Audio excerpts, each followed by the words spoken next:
Welcome to Matters Financial and Geopolitical from the Frontier. Thank you for stopping by. I had a very interesting conversation yesterday with Vinit Rai, the founder of IntelliCap, Avishka Venture Capital, and the Sankalp Forum. They're holding a forum this week here in Nairobi, and I'm participating in that. Looking forward to that. But watch this interview. In this particular one, he's talking about what entrepreneurs need to do. He says it's not about valuations, it's about entrepreneurs building great businesses. Do take a look. It's quite very interesting. Lots of young people around him, very perceptive. Made a few comments to me which were very sharp actually and interesting. Take a look. He's started his career in the forest, and now he's one of the biggest impact investors in Southeast Asia, and they're coming to Africa. Fascinating man.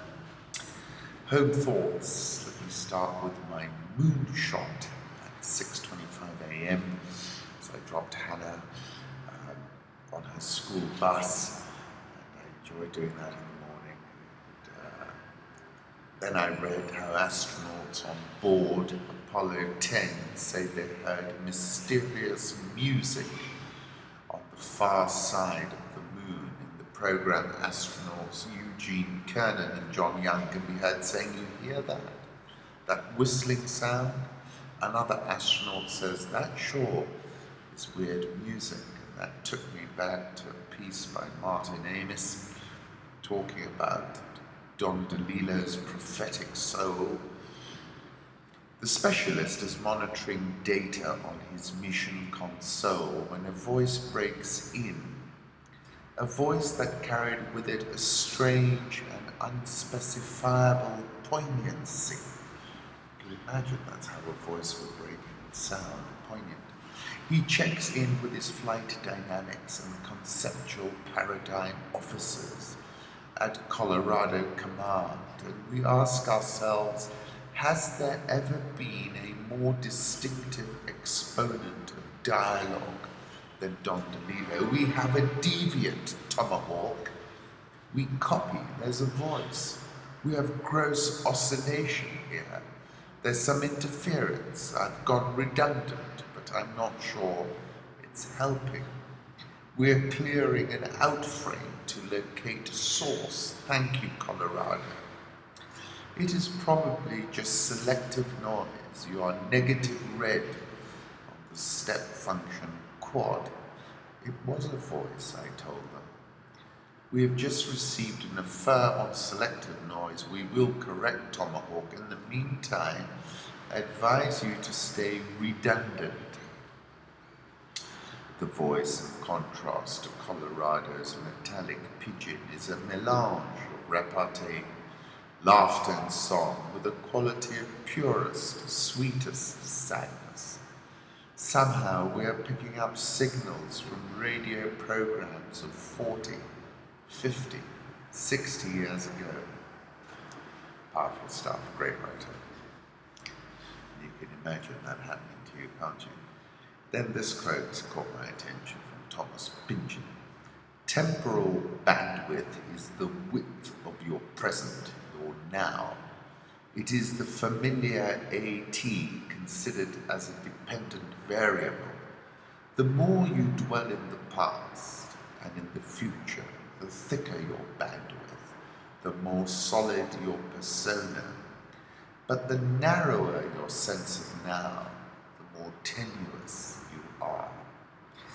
Then I also took a shot of the moon at 10 to 6 in the morning, but at that time it's quite dark outside and these photographs don't come out too well, but here it is. $300 million was paid for this painting by Willem de Kooning called Interchanged, and $200 million was paid for this Jackson Pollock number 17A. Interestingly, Aisha, when we went round various galleries when we were last in Europe, rather liked Jackson Pollock. Al Jazeera tweeted that Morales, after losing the referendum on his fourth term, said, "I would love to be a sports trainer." It's like a game of chicken. Both sides are refusing to back down. One car has to swerve, and I'm willing to bet it won't be China. Xi Jinping has too much face to lose if he were to back down. China is clearly militarizing the South China Sea, said Admiral Harry Harris, head of the US Pacific Command, adding you'd have to believe in a flat earth to think otherwise. Speaking before the meeting in Washington between Chinese Foreign Minister Wang Yi and US Secretary of State John Kerry, Harris said China was escalating the situation in the South China Sea with new deployments. Asked about its aims, he said, I believe China seeks hegemony in East Asia. Responding to another question, Harris said Chinese DF-21 and DF-26 anti-ship missiles could pose a threat to US aircraft carriers, but added the vessels were resilient and that the United States has the capability to do what has to be done if it comes to that. He said militarization was not the responsibility of one party alone, and added in apparent reference to US patrols as the Chinese, we don't hope to see any more close-up military reconnaissance or the dispatch of missile destroyers or strategic bombers to the South China Sea. Kerry said steps by China, Vietnam and others had created an escalatory cycle. So my conclusions are that China is ratcheting things higher, but doing it in small increments so as to not pop it over the radar. How the US will respond will be interesting. It will really be the signal in the noise. Donald Trump wins the Nevada caucuses, continuing march to GOP nomination. I concluded by saying Trump has the big mo. Put up a photograph of Donald Trump in Time magazine from 1989 and a photograph of the inside of his $7 million private chopper. Interesting piece in Time magazine, the internet is undermining America's power. The US has incomparable resources, but it may never be as strong as it is in cyberspace as it is today. Cyber power may be a particularly ephemeral form of power. China is developing new competing technologies. India, Europe, and other friends hold different visions of how to manage the internet and protect privacy. Some of this loss of power is unavoidable as the result of demographics, as the center of gravity for internet users shifts rapidly from the developed to the developing world. I concluded by saying, the global internet brought diversity and diffusion of opinion. This undermined the monolithic approach, and I still think at times the US is not putting its best foot forward given this new, diffuse, diverse audience. Let's move on to currency markets. Euro 110.11, dollar index 97.50, Japanese yen 112.15, Swissy 0.9935. The pound was below 140, it's now at 140.05. Aussie 0.7196, India rupee 68.545, which is near a record low. South Korea 112.3390, that's soft because of the situation on its border. Brazil real 3.9574, Egyptian pound 783.14, and the South African rand firm at 15.225. The pound dropped below 140 for the first time since 2009. It's plunged 2.7% in the first 2 days of this week. Deutsche Bank is looking for 128 by year end. I'll put up a photograph and a chart that Holger tweeted, and you can see it's fallen below 140. Dollar yen, let me put up a 3-month chart of that, 112.16. My target is 105. You will call. Gold 1222.60. Lots of people looking for a big spike in gold up to 1400. Oil markets, which have got a little bit feisty, a little bit prematurely, was slapped down again. Naimi said we can coexist with oil at $20 a barrel. Put up a photograph of Ali-Naimi, and you remember on the 5th of October, I wrote President Obama is now probably considering how he can wrestle the oil price to $20 a barrel. Oil fell below $32 after Al-Naimi warned producers cut costs or liquidate. Iran called the freeze proposal ridiculous. I'll put up a 6-month chart of WTI. It's going lower. Sub-Saharan Africa, Robert Mugabe's staff have just presented him with a 5-tier cake for his 92nd birthday. Ambassador Albert Shingiro tweeted a picture of the day. The UN Secretary General Ban Ki-moon with His Excellency President Nkurunziza a few minutes before the bilateral meeting. President Nkurunziza said he will release 2,000 prisoners detained since protests broke out against his rule in April. He made the announcement following talks with the UN Chief Ban Ki-moon in Bujumbura. On Thursday, President Zuma and 4 other African leaders are due to visit Burundi. Mr. Ban said Mr. Nkurunziza's promise to release the prisoners was an encouraging step. Nkurunziza had also given him an assurance that he would hold inclusive dialogue with the opposition. Let's see how that turns out. I also like this photograph that CCTV Africa posted, which was of the UN Secretary General Ban Ki-moon arriving in Burundi, rather long red carpet. DR Congo youth activists rounded up as strikes as the Human Rights Watch.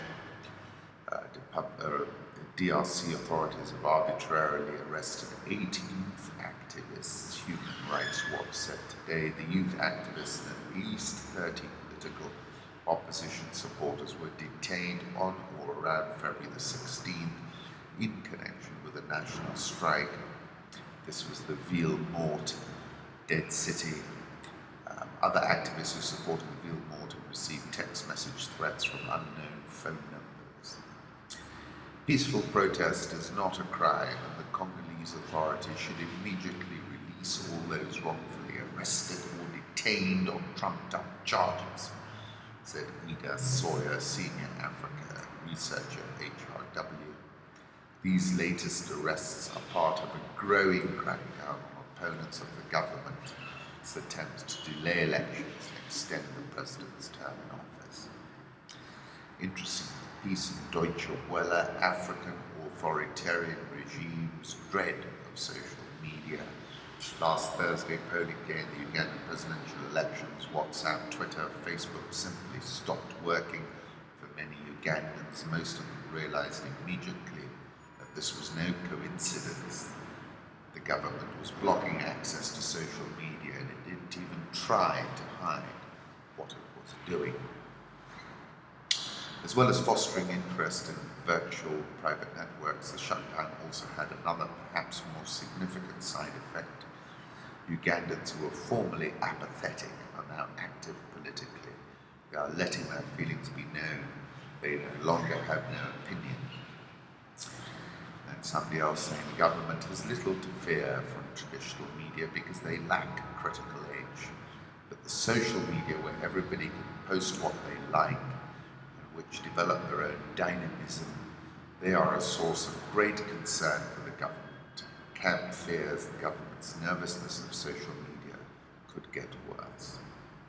I wrote about this November 2014, Ouagadougou's signal to sub-Saharan Africa. I said then out of a population of 17 million people in Burkina Faso, over 60% are aged between 17 and 24 years, and this is replicated across the continent. And I said this is another point to note. The country's youth flex their muscles. What's clear is that a very young, very informed, very connected African youth demographic. Many characterize this as a demographic dividend, which for beautiful Blaze turned into a demographic terminator, is set to alter the existing equilibrium between the rulers and the subjects. And I said a rebalancing has begun. And obviously in Uganda, you saw the status quo push back. Congo banking sector growth halves on weak commodity prices. Growth in bank assets in DRC Congo more than halved in 2015 to less than 10%. Still growing. Sector registered 22% growth in 2014.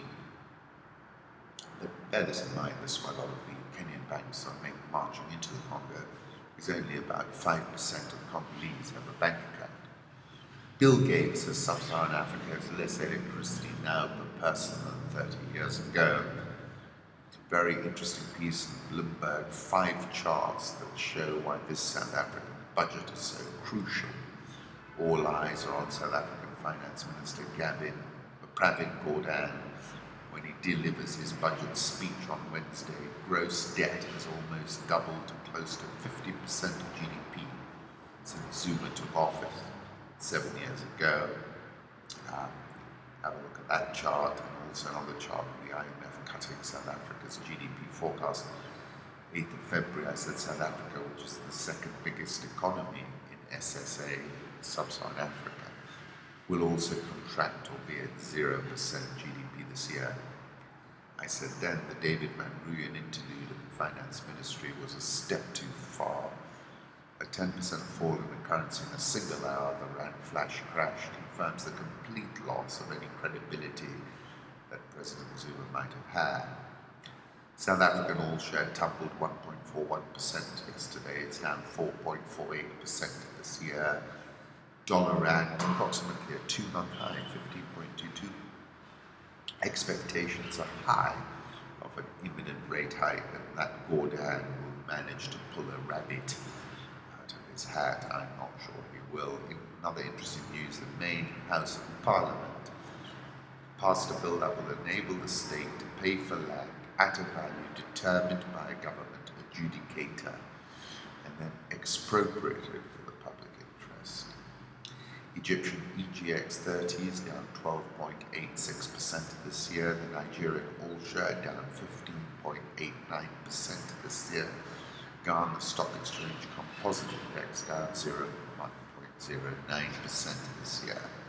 Al-Shabaab's Kenyan official is given a lecture wearing clothing of a slain KDF soldier, threatens attacks in Kenya.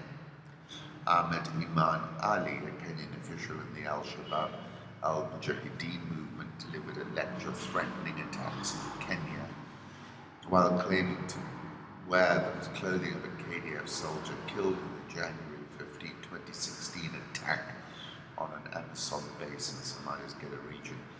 We were speaking about that with several people, and I'm afraid an attack of the size of Westgate would be highly problematical. WADA warns Kenya to comply with its anti-doping rules or risk the Olympics ban. Kenya shilling is close to a 6-month high at 101.80. The Nairobi all-share firm 0.53% yesterday. It's down 3.65% year-to-date, outperforming most of the rest of Africa. NSE 20 firmed 0.8% yesterday. It closed at a 2-week high. That's down 4.85% this year. I appreciate you stopping by. I'm deeply grateful. Thank you.